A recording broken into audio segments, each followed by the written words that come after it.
Shalom sahabat Lexio Divina yang dikasihi Tuhan Yesus Kristus. Dalam seri A Day of Rest, yaitu mengenai prinsip-prinsip sabat, hari perhentian Tuhan, harinya Tuhan, kita akan melihat pada episode yang kedua ini, yaitu First Cleansing. Pada waktu kita berbicara mengenai sabat, tentu saya tidak berbicara menjadikan kita legalistik, yaitu harus terpaku pada hari ketujuh, berarti diinterpretasikan sebagai hari Sabtu, lalu kita harus berhenti pada hari Sabtu. Bukan. Karena dalam perjanjian baru, Rasul Paulus sendiri menegaskan bahwa bukan hari ketujuh itu yang menjadi penekanan, tetapi harinya Tuhan. Karena sabat adalah hari perhentian Tuhan, dan harinya Tuhan di dalam perjanjian baru, yaitu dirayakan secara umum pada hari pertama minggu itu, karena dua alasan besar. Pertama, Yesus Kristus bangkit pada hari pertama dalam minggu itu. Yang kedua, bahwa Roh Kudus yang menjadi materai gereja dicurahkan pada hari Pantekosta, yaitu pada hari pertama dalam minggu itu. Jadi kita berbicara di sini secara umum bahwa harinya Tuhan atau hari perhentian Tuhan saat ini kita rayakan pada hari Minggu atau hari pertama dalam minggu itu. Di dalam pandemik ini kita tahu ada satu protokol baru kalau kita masuk rumah kita, pulang dari tempat pekerjaan atau dari luar, di mana kemudian kita harus membersihkan seluruh badan kita, mandi, keramas, baju-baju kita letakkan ke cucian, dan kemudian kita juga harus membersihkan seluruh tubuh kita, desinfektan bahkan, supaya kita tidak mencemari orang-orang yang ada di rumah kita. Kita mengasihi mereka. Tahukah kita bahwa selama 6 hari kita melakukan segala rutinitas pekerjaan kita, meniru Allah di dalam proses kreativitas. Pastilah ada polutan-polutan dunia yang mencemari baik tubuh kita, pikiran kita, imajinasi kita, hati nurani kita, dan bahkan juga hati kita sendiri. Dan karena itu, sabat salah satunya adalah membuat kita melakukan pembersihan rohani. Sama seperti kita resetting spiritual odometer kita, kita juga membawa satu pembersihan dalam hari perhentian kita.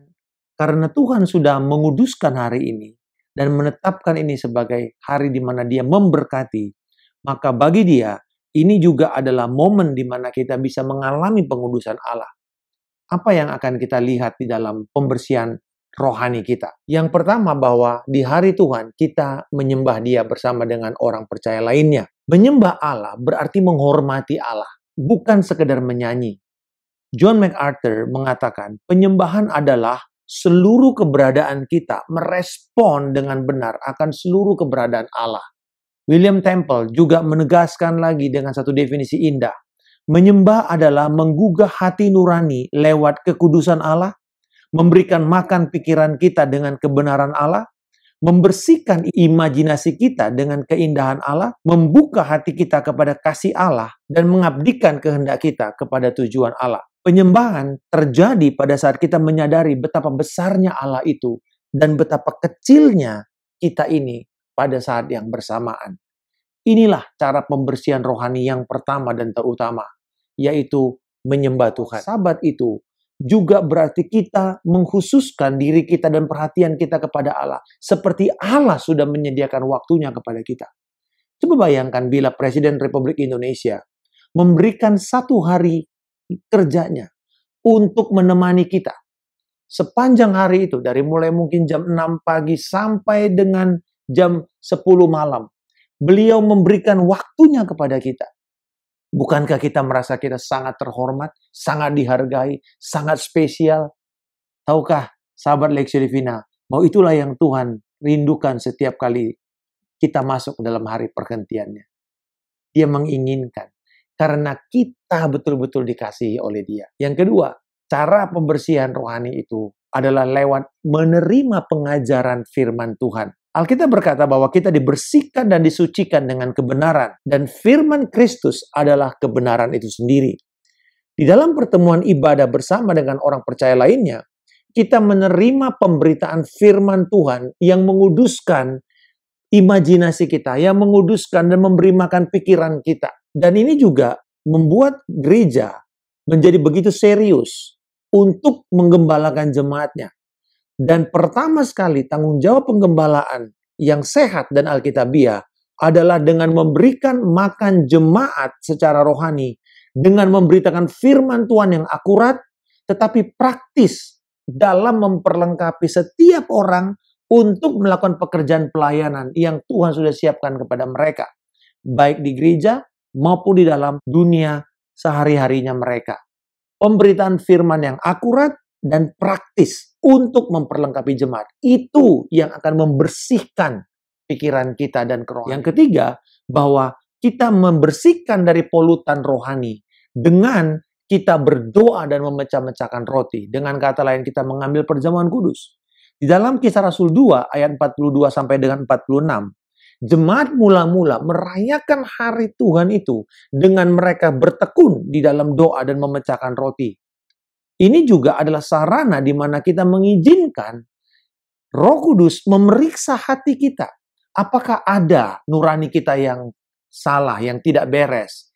Mungkin karena ada orang yang bersalah kepada kita, kita harus melepaskan pengampunan kepada mereka.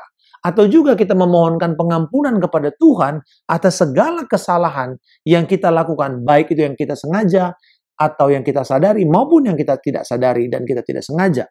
Dan berdoa juga mengikuti itu. Dalam perjamuan kudus kita memeriksa hati kita, supaya kita layak untuk menerima dan mengambil tubuh Tuhan.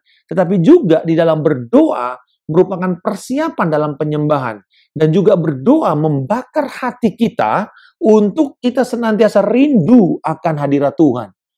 Saya mendorong kita semua, bila hari Minggu menjadi hari di mana perhentian saudara, maka pada hari Sabtu malam, izinkan kita menghabiskan waktu dalam doa, mempersiapkan diri kita, supaya kita mengerti bagaimana merespon kasih Allah dalam penyembahan, dan juga di dalam firman Tuhan.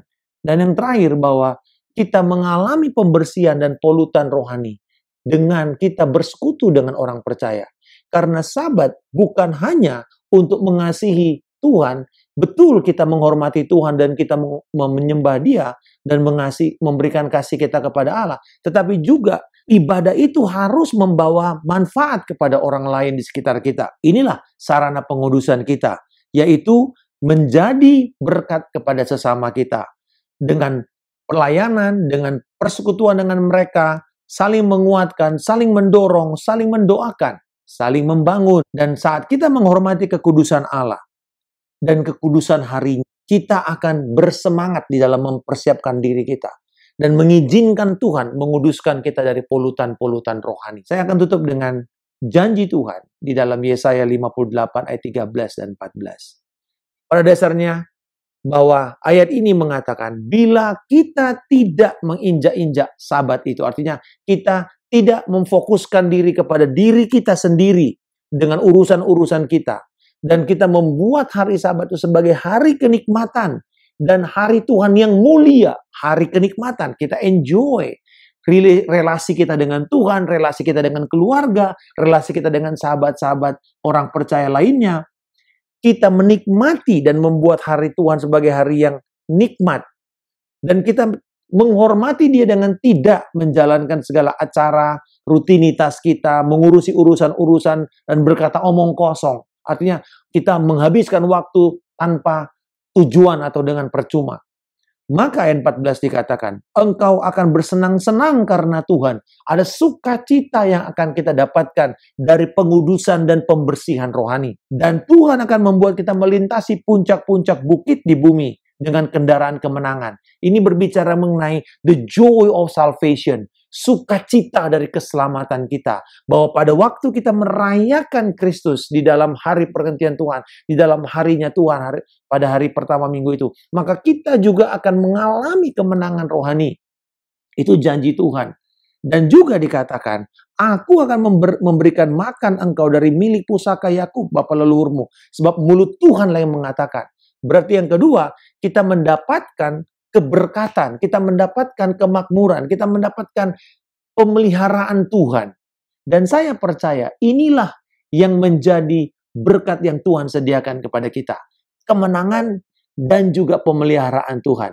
Percaya bahwa pada waktu kita memberikan fokus kita kepada Tuhan, kita mengatakan, Tuhan, ini hari di mana aku akan membersihkan segala kehidupan manusia batinku ini dari polutan dunia dengan mengizinkan firman Tuhan. Kita mandi dengan firman Tuhan.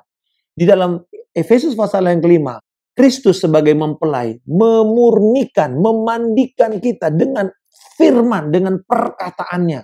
Dan izinkan kita menikmati lebih banyak lagi, mengizinkan air kebenaran itu menyucikan kita, memandikan kita, dan membersihkan kita. Sehingga kemudian pada hari kita masuk pekerjaan, kita akan hidup dengan kebersihan yang baru, dengan semangat yang baru. Pada waktu kita mengizinkan ruang-ruang hidup kita, sama seperti di rumah kita, kotor dan tidak terjamah, gelap, semrawut, sumpek, dan juga begitu banyak yang tidak pernah terjamah di sana, berdebu. Tahukah kita bahwa itu adalah sebenarnya pintu dan tempat berpijak daripada musuh rohani kita, si iblis, untuk tinggal dan bercokol dan membawa imoralitas. Dan bayangkan kalau itu di rumah, adalah juga di dalam tubuh kita. Kita mengizinkan semua itu tersembunyi di dalam ruang-ruang pikiran kita, ruang-ruang nurani kita, ruang-ruang imajinasi kita, ruang-ruang hati kita, dan kita tidak pernah bereskan itu. Maka kita akan mengizinkan tempat berpijak bagi si iblis untuk memporak-porandakan kita, merusak kita.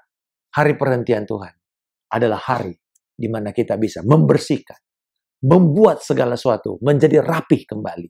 Kita merapikan kerohanian kita. Lalu kemudian kita siap untuk melayani Tuhan dan menjadi berkat bagi dunia. Bapa di surga, terima kasih bahwa Engkau mengizinkan kami untuk masuk dalam hari-Mu Tuhan dan merayakan bersama-sama dengan orang kudus lainnya, menyembah Engkau, untuk menikmati segala keberadaan-Mu, merespon dan menghormati Engkau, menerima pengajaran firman yang akurat dan praktis untuk kami bisa melayani, baik di dalam rumah Tuhan maupun di dalam komunitas kami dan di pekerjaan kami, di dunia bisnis, marketplace. Dan kami bersyukur bahwa kami juga setiap minggu bisa punya kesempatan memeriksa, mengevaluasi nurani kami untuk mengampuni orang yang bersalah kepada kami dan memohon pengampunan atas setiap kesalahan kami. Berdoa dan mengizinkan api Allah itu berkobar-kobar dalam hidup kami. Dan kami bersyukur bahwa kami juga punya kesempatan melayani orang-orang kudus-Mu di dalam hari-Mu Tuhan. Sehingga ibadah kami ini membawa manfaat kepada banyak orang juga. Dan kami bersyukur untuk kemenangan dan juga untuk keberkatan yang sudah Engkau sediakan kepada kami pada waktu kami menghormati hari-Mu Tuhan dan menguduskan itu. Di dalam nama Tuhan Yesus Kristus kami mengucap syukur. Haleluya. Amin. Salam kemenangan. Saya Pendeta Markus Simanjuntak.